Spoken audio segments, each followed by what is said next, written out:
Alright, David Harry here, and in this video I'm just going to do a little bit of a relaxed kind of me sitting in front of two cameras talking thing, and let's get an idea of how these two cameras stack up against one another. So the first one, which is what I'm on at the moment, is the Osmo Pocket, and the second one is going to be this one, which is a Sony AX100, which for all intents and purpose and for the sake of this particular video, I'm referring to as a camcorder, despite the fact that in my mind the Pocket is also a camcorder, and a brilliant one at that. Okay, so just a couple of quick things, and the reason for this particular test is I want to see what the Pocket is capable of indoors with, say, some typical lighting, which is what I have right now. So I'm lit by two daylight bulbs, 5200 Kelvin, and what it is with this at the moment, I've got them in such a way where I'm not flooding everything, so it's not necessarily subdued lighting, but it's not overly lit either. And I've got the Pocket set manually, as I've got the Sony as well, to try and get the best balance of exposure.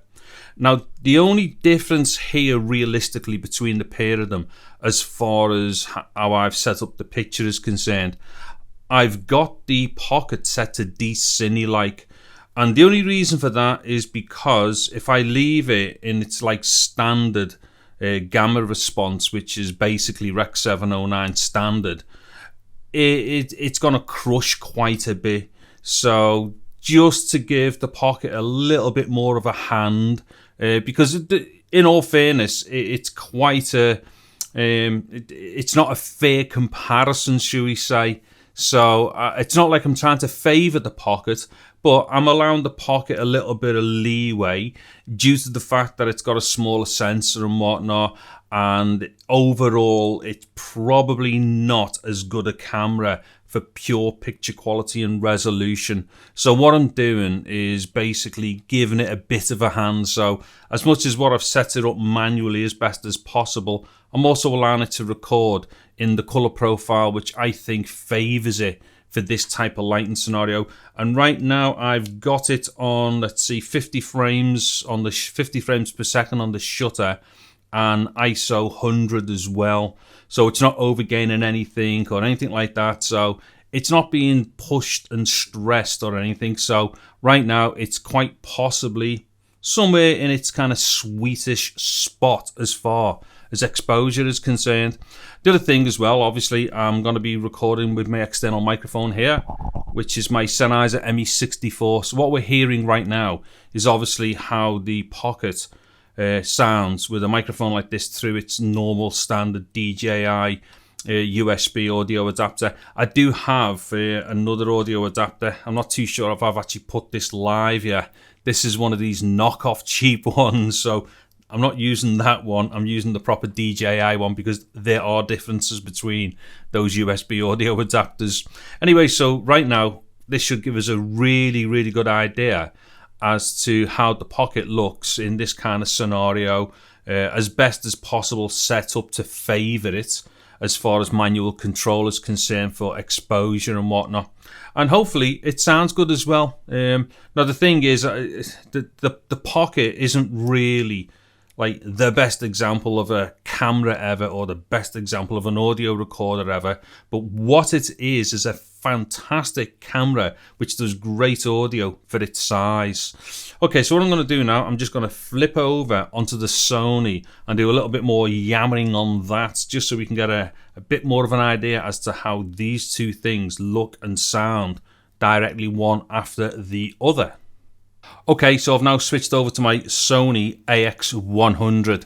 So what it is, this is a very good example of a camcorder as opposed to the little Pocket, which, you know, I think in all fairness, I refer to this as a camcorder and not as an action device. So for me, this is a camcorder. It's just an insanely small one, and it's a brilliant small one at that. But despite the fact that the Pocket is technically got some advantages over the AX100, such as it will do double frame rate, so it'll do 59.94 and also 50 at UHD or 4K UHD, whereas the Sony will only do 29.97 and 25. And indeed, my one won't do 29.97 because mine's a European or, you know, PAL model anyway. So mine will only go up to 25 full stop. It'll do 50 at 1080.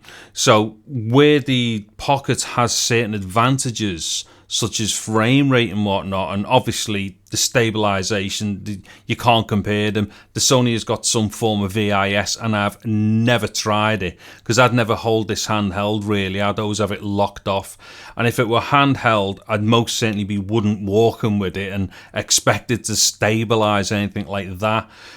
But where the Sony kind of, like, you know, shows itself against the likes of a Pocket is this has got a 1-inch sensor, and it's a really good sensor as well.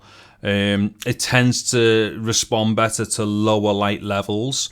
Now, although I've got this lighting here, which is, you know, it's quite nice, it's a bit moody the way that it is because it's not flooding. It's literally just kind of almost, it's a bit above ambient moody light, I would say. So both of the cameras in this particular scenario are having to kind of maybe deal with like some shadows and blacks in the background and stuff like that they may struggle slightly with, but the Sony will struggle less with that stuff. And I just think in general the overall picture quality of the Sony is definitely there to be seen as well as far as absolute detail is concerned. Although that said, I love the tone out of the Pocket. It has a nice tone. I suspect that's got something to do with the lens and the glass and stuff and whatnot, which is kind of rolling it off in the higher frequencies and stuff like that. And it gives it a very pleasing look as well. The Sony can maybe look a little clinical at times, very sharp. A lot of people say that the Sony it's over sharp, and I don't think it is. I think it's just how sharp the glass and the sensor are as a combination between one another as well. Okay, so this should give us a really good idea anyway as to typically what a good camcorder would be like. And although this camcorder is now 5, maybe 6 years old, I still think it beats the pants off tons of modern camcorders. It's just one of those things, I think, with the AX100.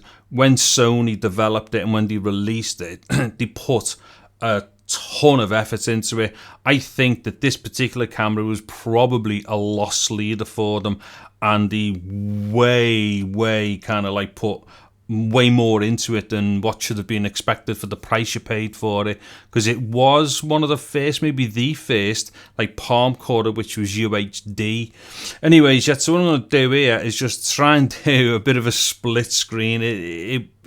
It'll all be out of whack with each other, but let me just do a bit of a split screen between the pair of them, and I'll just hold it for maybe 10 seconds, just see whatever way I can get it cut and whatever lined up.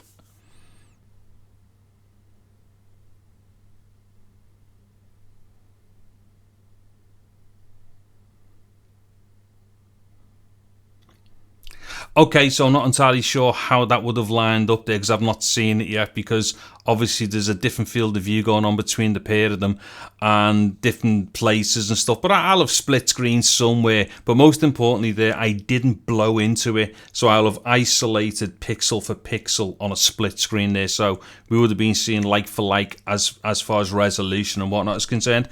Anyway, hopefully this has been, maybe interesting for people just to know what a Pocket looks like compared to a good camcorder or palmcorder, whatever you want to call them. And more so in indoor, scenarios like this, which although is lit, it definitely isn't overlit, and it is a bit of a, it's kind of a taxing lighting scenario for a lot of cameras, this type of thing. Oh yeah, and also as well, how did the microphone sound?